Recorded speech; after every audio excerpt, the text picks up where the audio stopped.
Shabbat Shalom, everybody. If you hear fans in the background, that's because, drum roll please, there are fans in the background. Because it's warm. And it helps keep the insects from landing on people. So, we are in 2 Samuel 23, approximately page 343 in the scriptures. And you should turn there and read this with your own eyeballs. Don't take my word for it. And these are the last words of David, the saying of David, son of Jesse, of Yishai, the saying of a man raised above, the anointed of the Elohim of Jacob, of Jacob, and the sweet singer of Israel. The Spirit of Yahweh has spoken through me, and his word is on my tongue. The Elohim of Israel said, the Rock of Israel spoke to me, one who rules over man righteously, who rules in the fear of Elohim, is like the light of the morning when the sun rises, a morning without clouds, tender grass from the earth, the sunshine from rain. Basically saying a king that rules with righteousness is like a beautiful sunrise when the sun rays first hit the grass that's got dew on it and everything's that. For is not my house so with Elohim? For he has made an everlasting covenant with me, ordered in all matters and guarded. For all my deliverance and all desire shall he not make it send forth a branch. This branch of Jesse is Yeshua HaMashiach, Jesus the Christ, in the line of David. Without going full sledgehammer mode on you 2 minutes into the video, but how interesting is it? Verse 3, the Elohim of Israel said, the Rock of Israel spoke to me. Build your house upon the rock, Yeshua says in Matthew 7, who rules in the fear of Elohim, one who rules over man righteously. What is righteousness? New Testament definition. Luke 1 verse 6. Blamelessly walking in the commands of Yah. Keeping the laws of Yah. And so here you have in 2 Samuel 23 from the mouth of David, who is saying that the Spirit of Yahweh has spoken through me and his word is on my tongue. The Elohim of Israel, the Rock of Israel, spoke to me. One who rules over a man righteously, shall he not make it send forth a branch? But all the worthless are as thorns and thrust away. Yet again, the prophesying that Messiah, that Jesus would be a king in the line of David who rules righteously. Righteousness is blamelessly walking in the commands. And so the idea that a lawless son would be the redeemer of the world is only an idea that a lawless son, or the lawless son, the enemy Hasatan, could come up with. Because it's not biblical. Matthew 7:21. Let's flip there real quick. Why not? But there, I don't want it. It's a Bible study, bro. It means you gotta study it. You should see when we do Ephesians 5 this week. I talk about study. My Bible is filled with notes. I think I have 15 cross references, and those are just the ones that I know of. There's like 63,000 cross references in the Bible. And once again, why you should be familiar with the Old Testament. Because if you think you can discern the New Testament without those 63,000 cross-references, no, you got it. Without that, I would disagree. Matthew 7:21. This is Jesus speaking, Yeshua. Not everyone who says to me, Master, Master, shall enter into the reign of the heavens, but he who is doing the desire of my Father in the heavens. Many shall say to me in that day, Master, Master, have we not prophesied in your name, done many mighty works in your name, cast out demons in your name? And then I shall declare to them, I never knew you. Depart from me, you who work lawlessness. Righteousness is the opposite of lawlessness. The rock of Israel spoke to me, the one who rules over man righteously. Shall he not make it send forth a branch? Oh, and here's the branch. And then I shall declare to them, I never knew you. Depart from me, you who work lawlessness. Therefore, everyone who hears these words of mine and does them shall be like a wise man who built his house on the rock. The rock. The Elohim of Israel, the rock of Israel, spoke to me.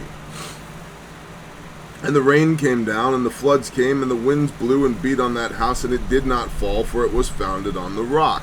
Now you will see people say, I have seen it said personally in the Christian church, Jesus is the rock. Okay, cool.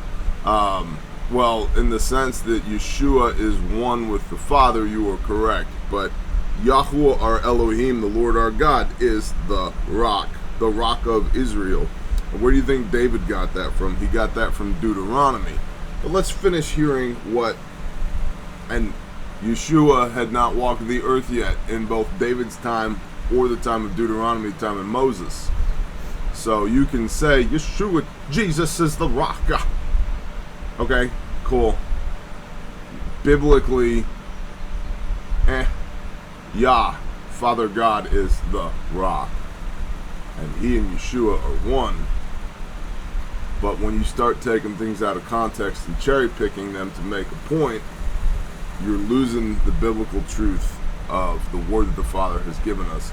Additionally, I've heard people say, I heard an entire sermon on the rock is Peter, because Peter is Petra, and Petra means rocky, and it was like Yeshua was calling him by his nickname, Petra, Little Rocky. We're going to found this church upon the rock, and Peter was the first saint. Whoa, bro. Talk about doctrines and dogmas of men. None of that garbage is in here. None of that is in this book.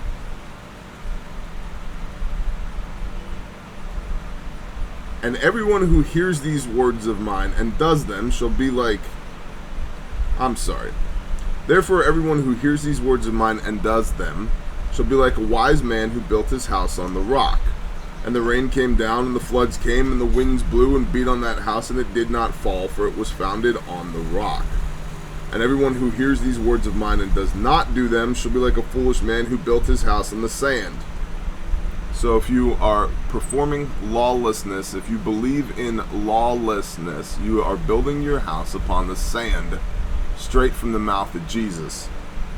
And the rain came down, and the floods came, and the winds blew, and they beat on that house, and it fell, and it was great, and great was its fall. And it came to be, when Yeshua had ended these words, that the people were astonished at his teaching, for he was teaching them as one possessing authority, and not as the scribes.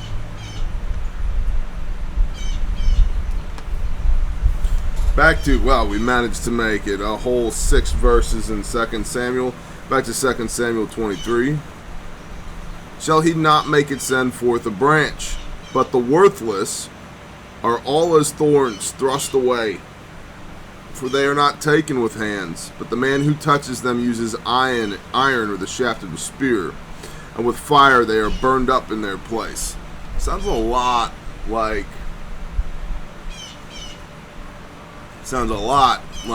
Revelation 19. And he shall shepherd them with a rod of iron, and a sword that comes out of his mouth, which is also about Yeshua. And so we have a pocket of prophecy here from David, prophesying about this king, this branch of Jesse that's going to come, who rules over man righteously, who rules in the fear of Elohim. What does Yeshua say in John chapter 15? If you love me, keep my commands as I have kept my Father's commands. Right. Interesting. But the man who touches them uses iron or the shaft of a spear, and with fire they are burned up in their place. These being the worthless people. And now on, and there's a sudden shift in subject matter here in 23. And these are the names of the mighty men whom David had: Yosheb Bashebeth, the Tachamonite, chief among the officers. He was Adino the Etznite for 800 slain at one time. Basically, we get into the accolades here of David's mighty men. And they are many and numerous. 800 slain at one time. Not total. Not in the whole career. No, at one time. And after him was Eleazar, the son of Dodo, the Ahohite, one of 3 mighty men with David, when they taunted the Philistines who were gathered there for battle, and the men of Israel had gone up. He arose and struck the Philistines until his hand was weary, but he had clung to his sword. So Yahweh brought about a great deliverance that day, and the people returned after him only to plunder. He did all the killing. When people returned, it was just to plunder. And after him was Shammah, son of Agag the Hararite, and the Philistines had gathered into a company where there was a plot of ground covered with lentils, and the people fled from the Philistines. But he took his stand in the middle of the field and delivered it and struck the Philistines, and Yahweh wrought a great deliverance. And 3 of the 30 chief men went down at harvest time and came to David at the cave of Adullam, while the army of the Philistines encamped in the valley of Rephaim, of the giants, the Rephaim, the valley of the giants, which is a good name for them because David and his mighty men did a lot of giant slaying, which my mind always goes to. If Joshua and his mighty men had done all the giant slaying, then David wouldn't have had to, but that's a whole nother story. And David was then in the stronghold, while at a watch post of the Philistines was then in Bethlehem. And David longed and said, "Oh, that someone would give me a drink of the water from the well of Bethlehem, which is by the gate." And the 3 mighty men broke through the camp of the Philistines, and drew water from the well of Bethlehem that was by the gate, and took it, and brought it to David. But he would not drink it, but he poured it out to Yahweh. And he said, "Far be it from me, O Yahweh, to do this, the blood of the men who went at the risk of their lives." So he would not drink it. This is what the 3 mighty men did. It's almost like David said in passing, like, man, I would give anything for a drink of some water from Bethlehem right now. And his guys, either out of loyalty, or boredom, or bravado, or all of the above, or something else, a movement of the spirit perhaps, like, yep, we'll go get some water from Bethlehem. Go crashing through this encampment of the Philistines, slashing people, cutting people, drawing some water, running back out again. And they're like, hey, we got you some water from Bethlehem. And David's like, I can't drink this. I can have the blood of you fools on my head. I'm using fools as a term of endearment here. I can't have the blood of you men on my head. And so he offers it to Yah instead. And Abishai, the brother of Joab, son of Zeruiah, was the chief of another 3. And he lifted his spear against 300 men whom he slew, and had a name among these 3. Was he not the most esteemed of the 3? And he became their commander, but he did not come to the first 3. The first 3, like the first 3 that we read about here. Yoshe-Basshebeth, 800 slain at one time. Then Eleazar, the son of Dodo, right? And then Shammah, son of Hararite. These guys, these were like the top 3. And then there were another 3 with David that ran into the camp of the Philistines. And then there's Abishai. And then there's a total of 37 guys here, right? So you have like a triplet. I was going to say a couplet, but you've got a triplet of the first 3, and then a triplet of the second 3, and then Abishai. And then it goes through and starts naming people name for name. Was he not the most esteemed of the 3? And he became their commander, but he did not come to the first 3. He did not rise to the level of, not honor, but recognition, perhaps, of the first 3. And Beniyahu was the son of Jehoiada, son of a brave man from Kabsa'el. I don't know. Kabsa'el. Great in deeds.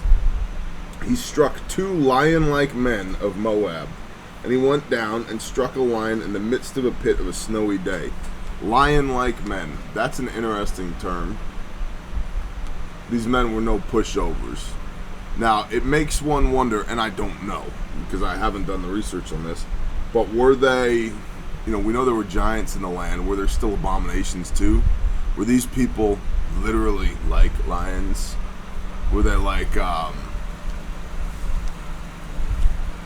Anubis, even though that was a dog? Lion-headed people? Or were they men that were like lions?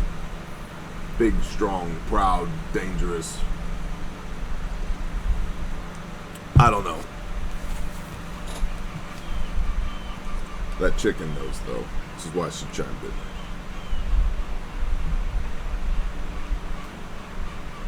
And Beniyahu, the son of Yehoiada, the son of a brave man from Kabsa'el, great in deeds.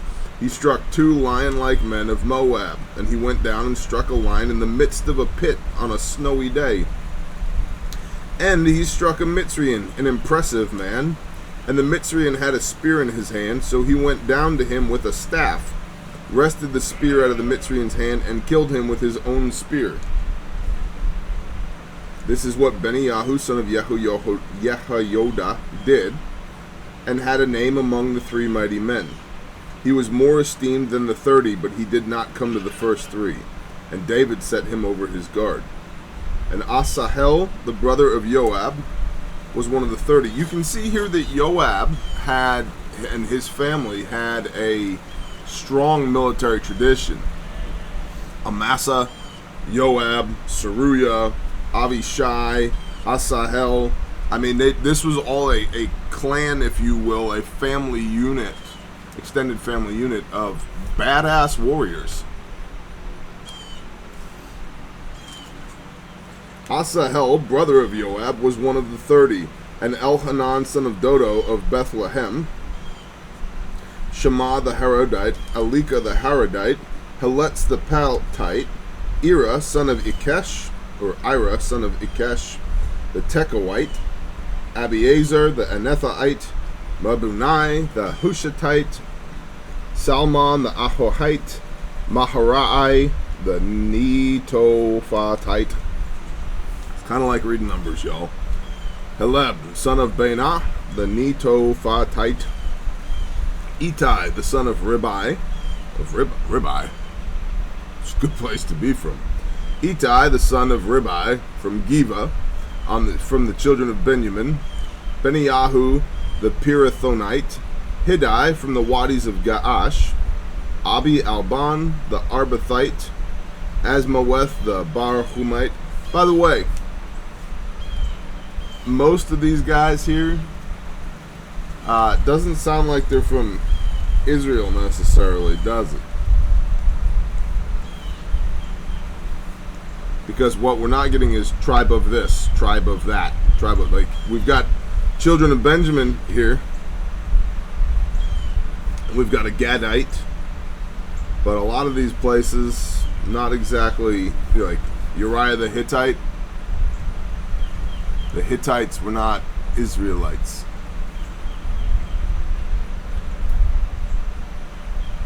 Abi Alban, the Arbathite. Asmaweth, the Barhumite. Eliabah, the Shaelbanite, the sons of Yashen. Jonathan, or Yahonathan. Shammah, the Harathite. Ahiam, son of Shirar, the Haratite. Eliphelet, son of Ahashai, son of Ma'akathah. Eliam, son of Ahitopel, the Gileonite. Remember Ahithophel? Yeah, from earlier in the story. Hetzrai, the Carmelite. Pa'arai, the Arbite. Yigal, son of Nathan of Soba. Benai, the Gadite. Select, the Ammonite. We know the children of Ammon were not Israelites at all. In fact, children of Ammon were some of those people that were supposed to be wiped off the face of the earth. Naharai, the Be'arathite, armor bearer of Joab, son of Seruiah. Ira, the Yithrite. Gareb, the Yithrite. And Uriah the Hittite, 37 in all. Breathe. Okay, now that we did that tongue twister.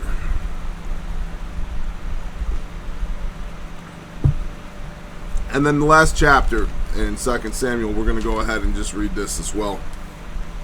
And it's going to basically end with a question mark. Done some study on this question mark, and there's no consensus. There's some doctrinal consensus, depending on which denomination you are, but the fact that they differ doctrinally based upon denomination means that it's probably bullshizer, because there's one church, there's one Yah, there's one Yeshua, there's one Holy Spirit, but there's 32,000 different denominations. No thanks, I'm good. Alright, and again, the displeasure of Yahweh burned against Israel and moved David against them to say, the displeasure of Yahweh burned against Israel and moved David against them to say, go number Israel and Judah. And the sovereign, the king, said to Joab, the commander of the army who was with him, go please throughout all the tribes of Israel from Dan to Beersheba and register the people so that I know the number of the people. Go take a census.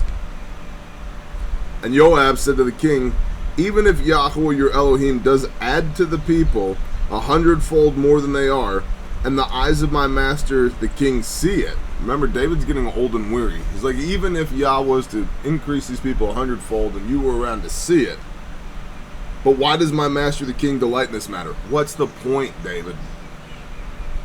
However, the king's word was strong towards Joab and against the commanders of the army. And Joab and the commanders of the army went out from the presence of the king to register the people of Israel. And they passed over the Jordan and camped in Aroer on the side of the town which was in the midst of the wadi of Gad towards Yazer.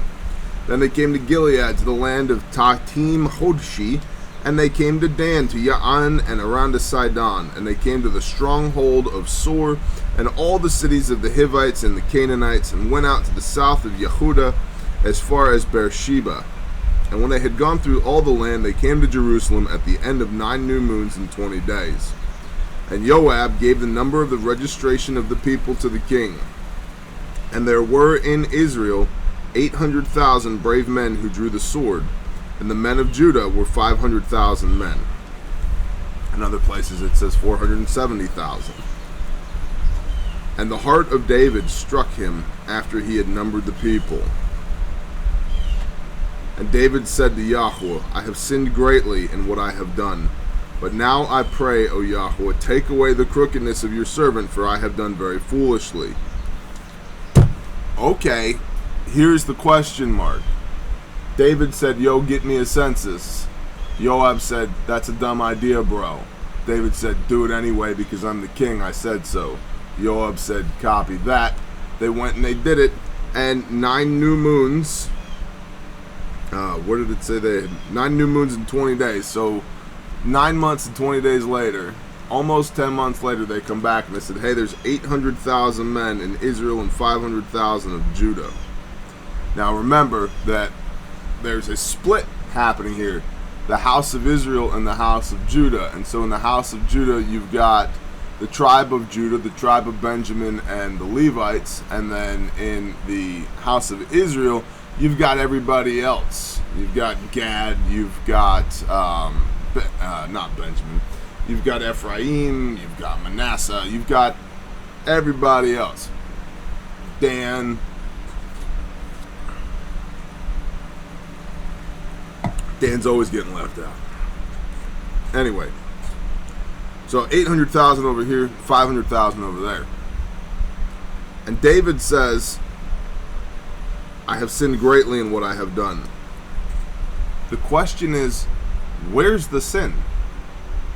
Because there's some judgment coming here that we're going to read about next. Where's the sin? And I've read quite a bit on this yesterday in preparation for this morning's video, because I don't know. And the short answer is, nobody else knows either. There's a lot of conjecture and opinion.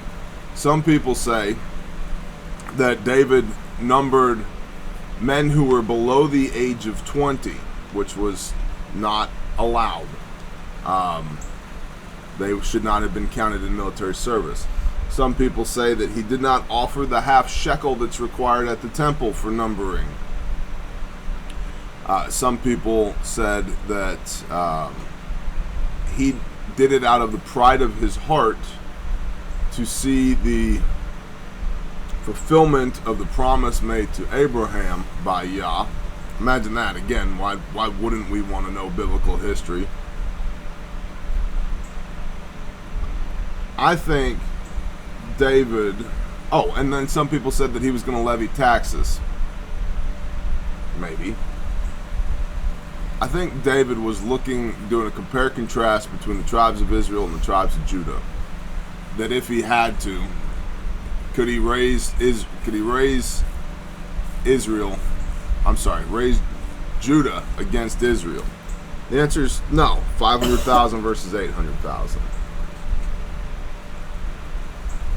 I think David may have had some murder in his heart after the last uprising, usurpation, rebellion, and then the tribes of Israel bounced. They're like, bro, you're not our king.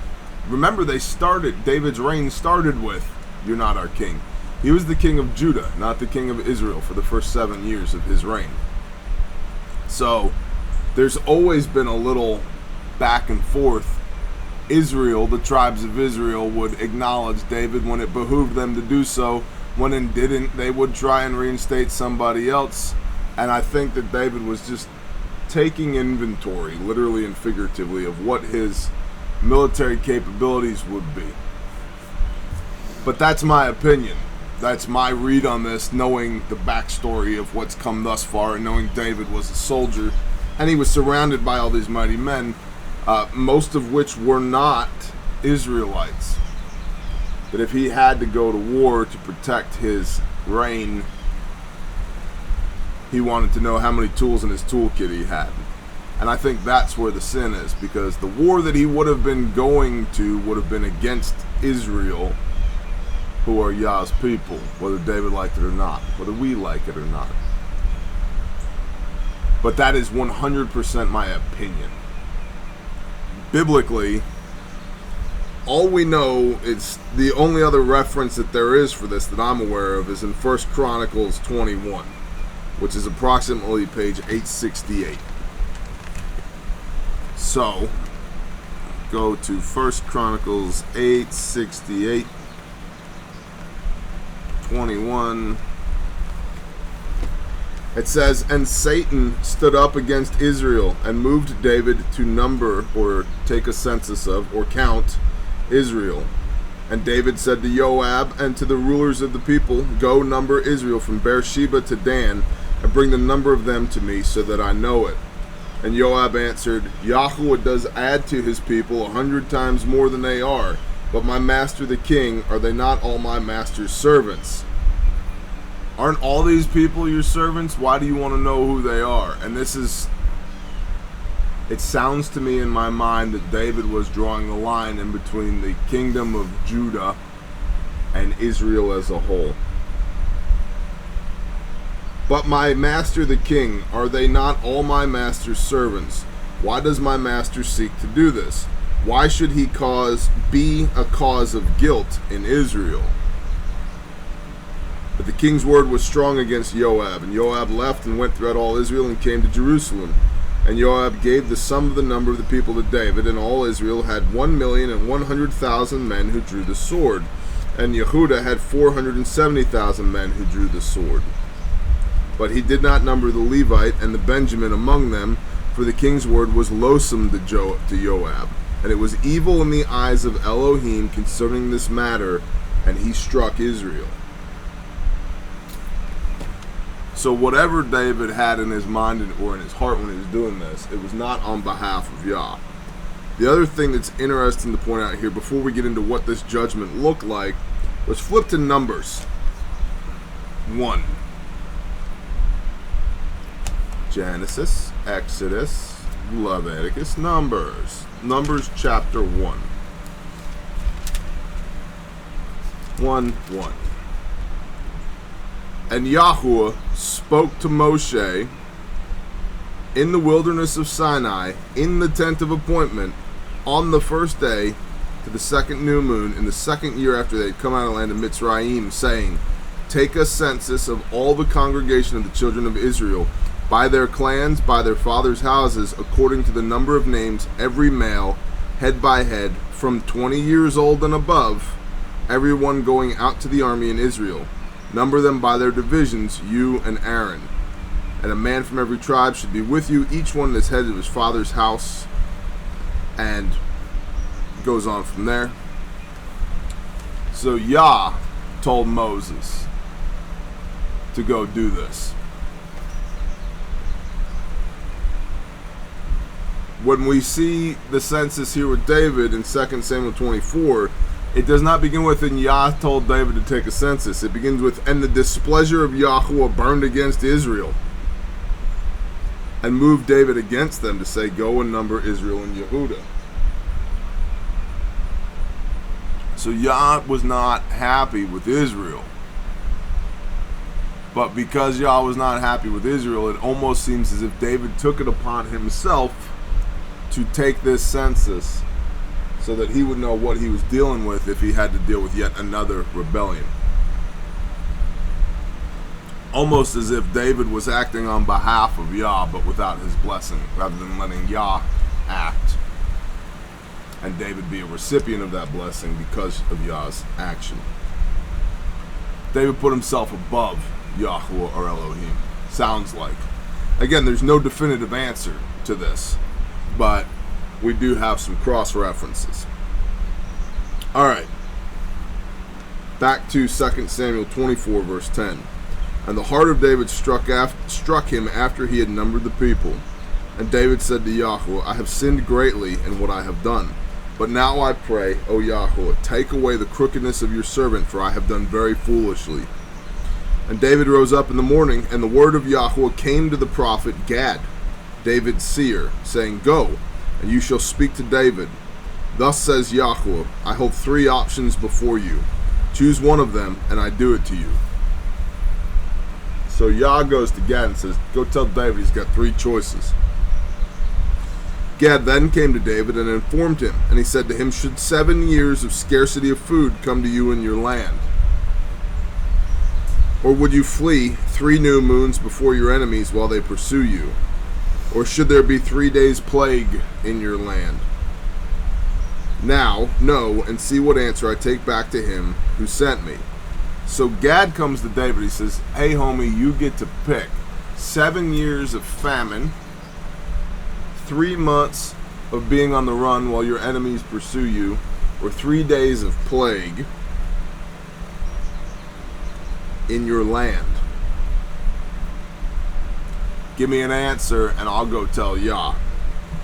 And David said to Gad, I am in great trouble. Please let us fall into the hand of Yahweh, for his compassion is great, but do not let me fall into the hand of man.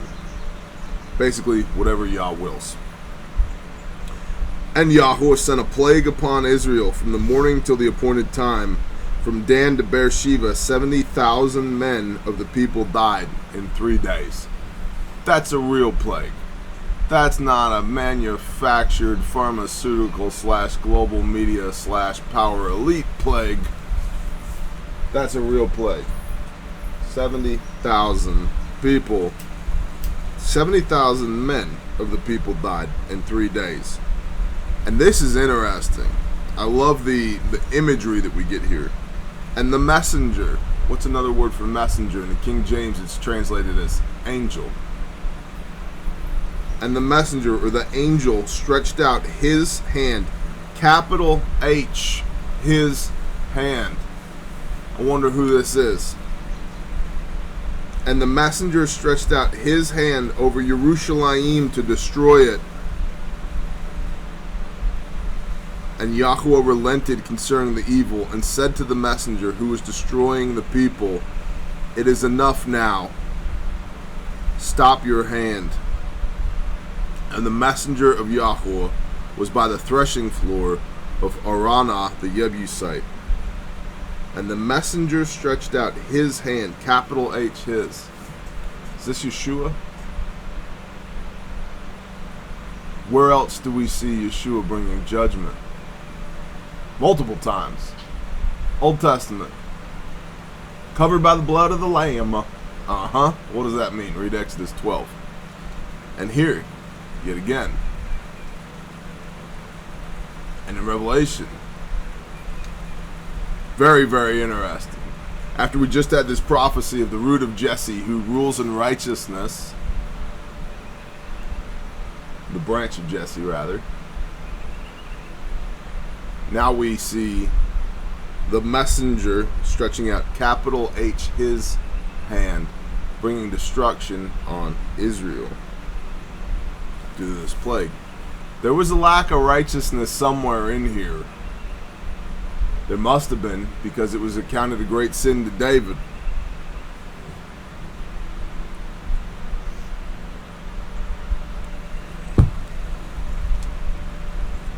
But the imagery of this, think of Yeshua stretching out his hand over Jerusalem to destroy it. The same Jerusalem that he, in his ministry as a human here on earth, goes into multiple times, like as if he was almost, drum roll please, familiar with it already. Like, hey, I've been here before. Remember when Mary says to Yeshua, she says, hey, you need to turn this water into wine. He says, woman, my time has not yet come. He's like, I got this. So I was like, I've been here before. I got it, Mom. It's okay. All right?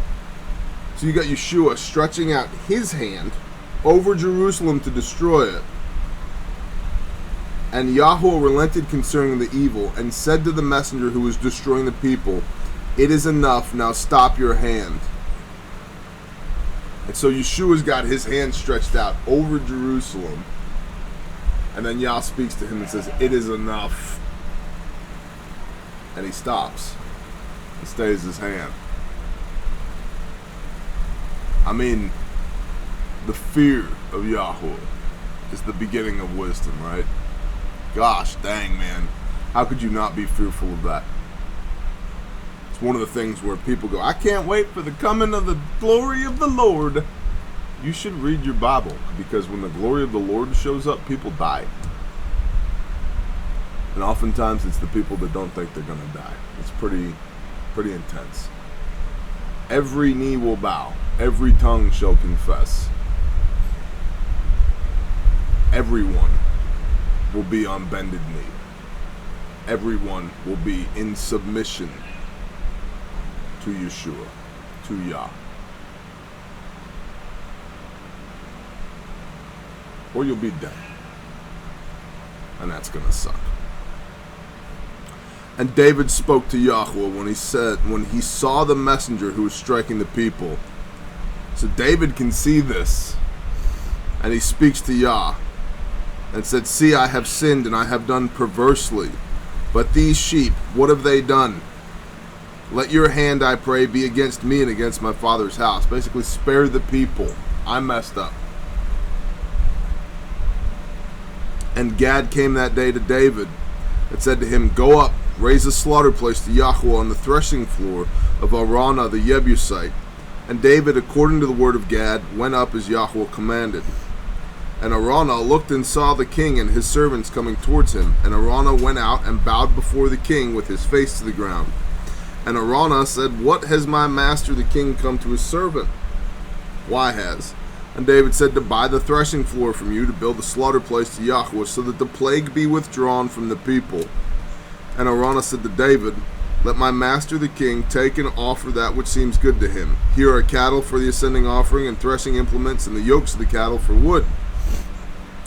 So Araunah's like, bro, you can have it. You can use the cattle, you can use the oxen for the offering. You can bust up their yokes and their tack to build the fire to offer them on. Like, Araunah was all in. All these, O king, Araunah has given to the king. And Araunah said to the king, Yahweh your Elohim accept you. And the king said to Araunah, no, let me buy it from you for a price, for certain. I am not offering ascending offerings to Yahweh my Elohim without cost. Yeah. Offerings should cost you something. So David bought the threshing floor and the cattle for 50 shekels of silver. And David built a slaughter place to Yahweh there, and offered ascending offerings and peace offerings. And Yahweh answered the prayers for the land, and the plague was withdrawn from Israel. And that is the end of 2 Samuel. And we will stop there for today. And we will begin in Melech-Halim, Aleph, 1 Kings next week, which begins with the phrase, "And King David was old, advanced in years, and they covered him with garments, but he could not get warm." Bless y'all. Shalom.